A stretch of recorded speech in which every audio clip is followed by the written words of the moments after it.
উসমান হাদি ভাই ঢাকা এবার কেয়ার হাসপাতালে ভর্তি, লাইফ সাপোর্টে আছে।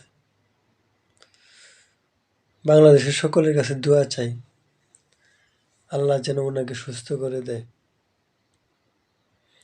যারা তাকে গুলি করেছে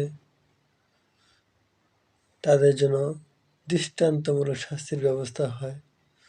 প্রশাসনের কাছে দৃঢ়ভাবে আকুতি জানাচ্ছি,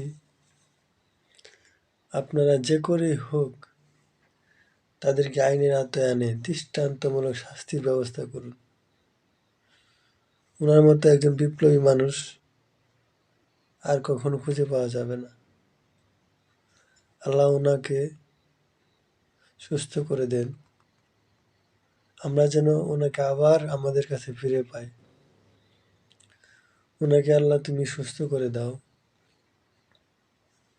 আমিন। সকলের কাছে দোয়া চাই। আসসালামু আলাইকুম।